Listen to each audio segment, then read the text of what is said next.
कार्यक्रम तारों तले जिंदगी।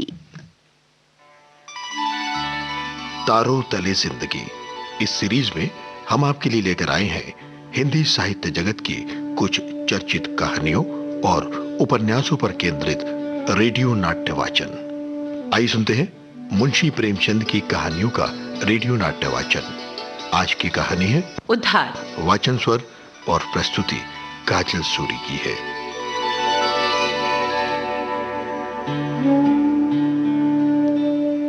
मुंशी गुलजारी लाल 200-250 रुपए महीने वकालत से कमा लेते थे। खानदानी आदमी थे।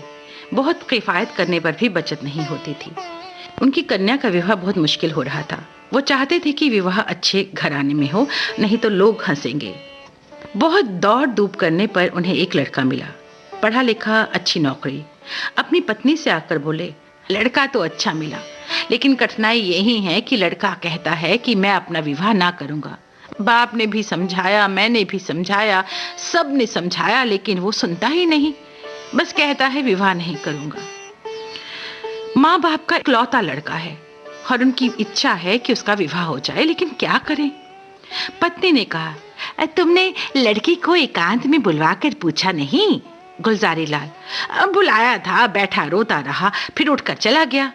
तुमसे क्या कहूं, उसके पैरों पर गिर पड़ा, लेकिन बिना कुछ कहे वो उठकर चला गया। पत्नी, देखो इस लड़की के पीछे क्या क्या झेलना पड़ता है। गुलजारी लाल, आजकल के लड़के ऐसे ही होते हैं। उन्हें लगता है कि जीवन में सुख और शांति चाहिए और वो अकेले रहकर ही हो सकती है। मैं भी जब कॉलेज में था ना, तब सोचा करता था कि विवाह नहीं करूंगा और मजे से सैर सपाटा करूंगा। 1 महीने बाद मुंशी गुलजारी लाल के पास लड़के ने खत लिखा। पूज्यवर, सादर प्रणाम। मैं आज बहुत असमंजस में पड़कर ये खत लिखने का साहस कर रहा हूँ।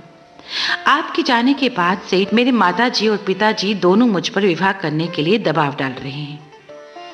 वो समझते हैं कि मैं अपनी जिद के कारण विवाह से भागता हूँ, लेकिन कारण ये है कि मुझे एक असाध्य रोग हो चुका है और आपसे निवेदन करता हूँ कि इसे गोपनीय ही रखिएगा और किसी भी दशा में ये बात मेरे माता पिता को मालूम ना हो, क्योंकि जो होना है वो तो होगा ही, लेकिन पहले ही क्यों मैं उन्हें दुख में डुबोऊं। अब ये निश्चय है कि मैं संसार में थोड़े ही दिनों का मेहमान हूँ। मेरे लिए विवाह की कल्पना करना भी पाप है, और अगर मैं मर जाऊं तो उसके बाद जो मेरी स्त्री होगी उसका जीवन बर्बाद हो जाएगा। आपका सेवक हजारी लाल। पत्र पढ़कर गुलजारी लाल ने अपनी पत्नी की तरफ देखा और बोले, इस खत के विषय में तुम्हारा क्या विचार है? पत्नी, मुझे तो ऐसा मालूम होता है कि उसने बहाना रचा है। गुलजारी लाल, बस ठीक है, यही मेरा भी विचार है। उसने समझा है कि बीमारी का बहाना कर दूंगा तो आप ही हट जाएंगे। असल में बीमारी कुछ नहीं है। मैंने तो देखा ही था, चेहरा चमक रहा था, बीमार का मुंह छिपा नहीं रहता। स्त्री, भगवान का नाम लेकर विवाह करो, कोई किसी का भाग्य थोड़े ही पड़े बैठा है। गुलजारी लाल, यही तो मैं सोच रहा हूँ। पत्नी, किसी डॉक्टर से लड़के को दिखलाएं कि कहीं सचमुच कोई बीमारी हो तो हमारी बेचारी अम्बा कहीं की ना रहे। गुलजारी लाल, तुम तो पागल हो गई हो, ये सब हीले हवाले हैं। इन लड़कों के दिलों का हाल मैं खूब जानता हूँ। सोचता होगा अभी सैर सपाटे कर रहा हूँ, विवाह हो जाएगा तो ये सब कैसे करूंगा। पत्नी, तो ठीक है, शुभ मुहूर्त देकर विवाह की तैयारी करो। हजारी लाल को जब ये पता चला तो वो बहुत परेशान हो गया। माँ बाप से अपनी बीमारी का हाल कहने का उसे साहस नहीं होता था। विवाह की तैयारियां हो रही थी, वो बहुत परेशान हो रहा था।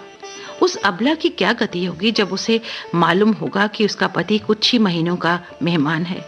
नहीं, मैं उस अबला पर ये घोर अत्याचार नहीं करूंगा। मैं उसे वैधव्य की आग में नहीं जलाऊंगा। मेरी जिंदगी ही क्या, आज नहीं मरा कल मरूंगा, कल नहीं तो परसों।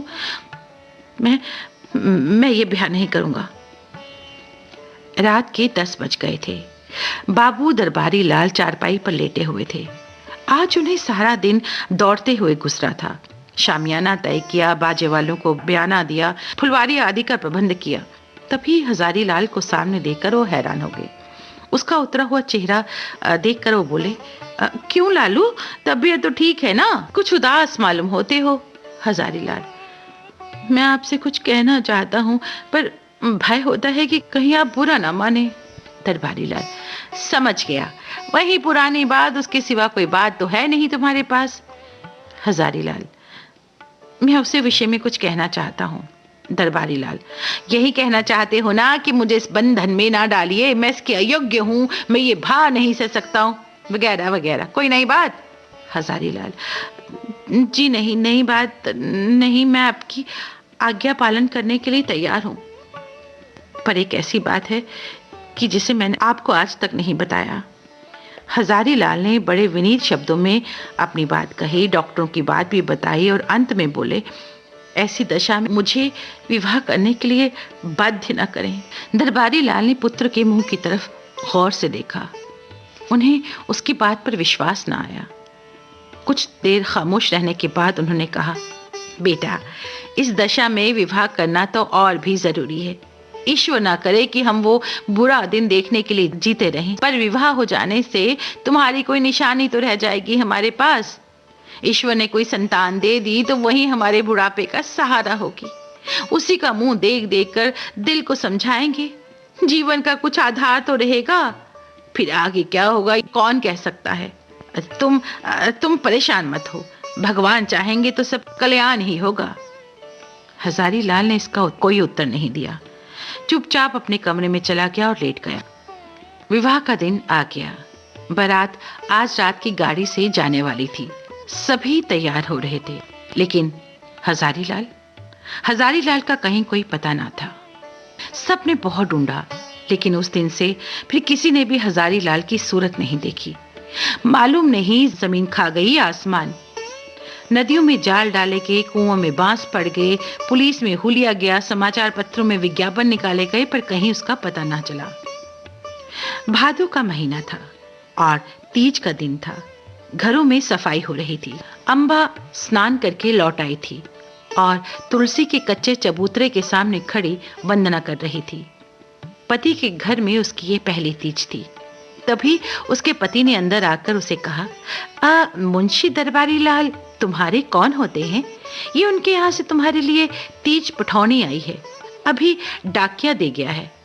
ये कहकर उसने पार्सल चारपाई पर रख दिया। दरबारी लाल का नाम सुनते ही अम्बा की आंखें भीग गई। पति ने पूछा, दरबारी लाल तुम्हारे चचा हैं? अम्बा, हाँ। पति, इस पत्र में हजारी लाल का नाम लिखा है, ये कौन है? अम्बा, ये मुंशी दरबारी लाल के बेटे हैं। पति, तुम्हारे चचेरे भाई? अम्बा, नहीं, मुझे अथाह जल में डुबोने से बचाने वाले, मुझे सौभाग्य का वरदान देने वाले। पति ने कहा, मैं समझ गया कि वो कोई मनुष्य नहीं देवता थे। चलो ठीक है। तारों तले जिंदगी इस सीरीज में हम आपके लिए लेकर आए हैं हिंदी साहित्य जगत की कुछ चर्चित कहानियों और उपन्यासों पर केंद्रित रेडियो नाट्य वाचन। आज की कहानी थी उद्धार। वाचन स्वर और प्रस्तुति काजल सूरी।